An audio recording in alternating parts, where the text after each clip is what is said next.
Well, it's post the ANC's NEC meeting that concluded in the early hours of this morning, and now we've had that press briefing that has been delivered by the Secretary General of the party, Magashule, confirming that the ANC has indeed decided that President Jacob Zuma be recalled, and he joins me now. Let's just quickly start about how difficult a decision it was for the party to recall who was once their leader.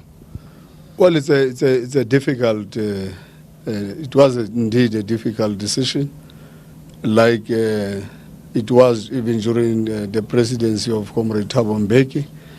For a party to arrive at such a decision, I think it's very difficult. But in any case, you have a leadership, and a leadership which has to decide at any given stage. And with its wisdom, the National Executive Committee took this decision. Was there all concern that this could become a perpetual thing? It could happen over and over again. Once the ANC elects a new president and there's a different president to the country, that you might find yourself in the same stumbling block that you find yourselves right now?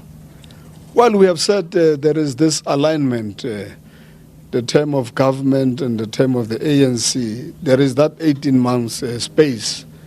And I think what the National Executive Committee members were saying was that we need to start engaging as to how we deal with what people call transition in future, so that we don't address these challenges towards the end. We must at all times try and engage on this matter. And I think it is a matter which will occupy our minds. Let's quickly speak about the reasons why President Jacob Zuma has been recalled. Because as it was said during the press briefing that there had been numerous attempts, even within the ANC's NEC as well, the previous NEC, to recall President Jacob Zuma, those were defeated. What's different this time around? Why was it such an urgent matter to have the president of the country removed, considering that he just stood down in December as president of the ANC?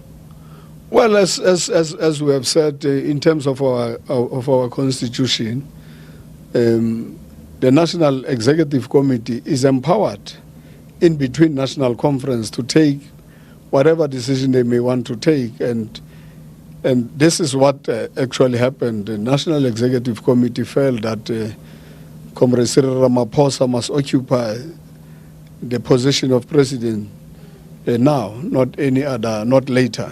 And it also made sense, because managing transition was a little bit difficult, and people just want to have smooth transition, so that there isn't what is termed two centers of power, because we have said there isn't such. In power is the African National Congress, but when people are doubtful as to what will happen between Cyril Ramaphosa and Jacob Zuma, when Cyril Ramaphosa is the president of the ANC, I think for the smooth running of the organization, I think the NEC felt in its wisdom that it is the correct decision to take. So does this mean that the NEC felt that there could be this tussle between President Jacob Zuma and Cyril Ramaphosa, and that's the reason why they decided to call the president of the country? There wasn't really going to be too much of a tussle, because we remember the President Ramaphosa said every Tuesday they will have engagements from time to time with President Jacob Zuma. But remember, Comrade Ramaphosa is the president of the ANC, and he leads with a collective. And he might have felt that way, but he is also driven by collective decision-making. So the National Executive Committee differed and said this is the time for Comrade Cyril Ramaphosa to take the presidency of the ANC. I need you to excuse me for this, Secretary General, but I still fail to understand why was this necessitated? We always knew that the ANC's conference happens in December, and the elective year, the electoral cycle of the country only happens 18 months later. So why is that this constant push to have President Jacob Zuma pushed out of the highest office of the land, as the president has said that he has done nothing wrong? Well, I think probably is matters of perceptions. How do you deal with perceptions? At times you deal with perceptions by real or not real.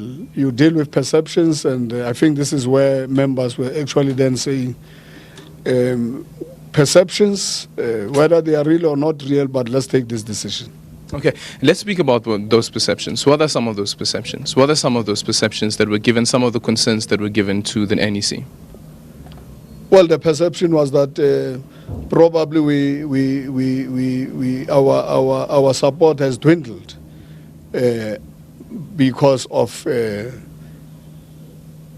president because the president is at the president of the ANC, and therefore people. Sorry, the president of the country, you mean?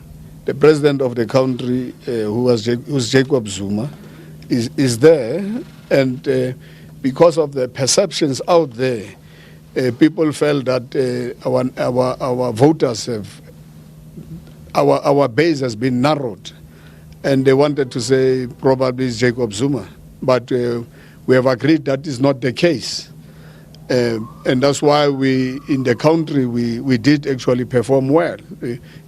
For instance, KZN performed very well in the last elections. But when you deal with perceptions, you see, you forget about many other things. You address perception. You are not saying somebody is guilty or has done something wrong. You want to achieve and address a particular matter. And the NEC, in his wisdom, felt that during this year of renewal, this is what we should actually do. Let's renew the ANC. The mood is positive after 54th National Conference of the ANC. Let's keep that momentum. There is no winner, there's no loser. The winner is the ANC. So let's keep, and our pilgrimage program of action has actually made us to feel that the ANC is at the right space, and that's why we're moving ahead and making sure that let President Ramaphosa come in. You also advanced what seems to be a valid point when you made an example of yourself and saying that you as a chairperson of the ANC in the Free State, as well as Paul Mashatile as the chairperson of the ANC in Gauteng, that you are given a period to allow for a transition, and you're given a notice that now you are permanent members here at Luthuli House. You'll be permanent staff members deployed here at Luthuli House. Why couldn't the same be accepted for President Jacob Zuma? Why was that argument rejected within the party? Well, the party looks at material conditions. Material conditions in the province, in the provinces, compared to material conditions at national are not the same. Time and space and the conditions are not the same, and I'm sure that's why the National Executive Committee took its decision. Can you confirm at all whether President Jacob Zuma did indeed threaten court action, that he will go to the Constitutional Court because he feels that it's unconstitutional for him to be summarily fired from his position without being given a proper notice? No, President Jacob Zuma has behaved like a leader of the ANC. He has never threatened us with any court action, not at all. And the ANC is not handling this issue with kid's glove, considering that the party is again giving the president another reprieve, giving him more time to decide on whether he wants to resign or will not resign and adhere to the NEC's decision. No, there is no more time. The president will respond tomorrow, on Wednesday. We have actually we have met him with Comrade Jesse Juwate, and he did actually confirm that he will respond by tomorrow. Final question. What's your message to ANC supporters, especially those who have supported President Jacob Zuma and feel that the president may have been embarrassed and they might just feel that they want to break away from the ANC? Well, there is no need for any breakaway.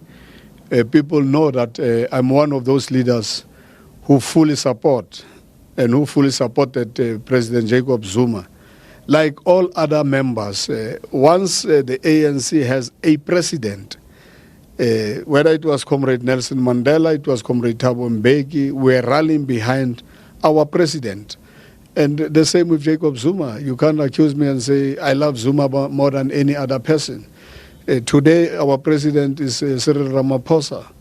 That's how ANC functions and how ANC operates. That's the culture and traditions of the African National Congress. the one who becomes the leader of the ANC must be accorded that necessary respect, including the collective, which has been elected with the president. And was there any push within the ANC from President Zuma's supporters and those who support Dr. Nkosazana Dlamini Zuma that she should at least become the deputy president of the country? No, the matter of the deputy president has never been on the agenda of the ANC for now. At the right time, when President Cyril Ramaphosa becomes the president of the ANC, the deputy president will be decided. And you don't know how soon you want the motion, or rather how soon you want the State of the Nation address to be delivered? As soon as possible. As soon as possible. Thank you so much. There you have it from the Secretary General of the party. We'll have to wait and see whether President Jacob Zuma will adhere to that decision that has been taken by the NEC. But as Ace Magashule, the Secretary General of the party, has indicated that there is no indication whatsoever that the President will defy the party's decision.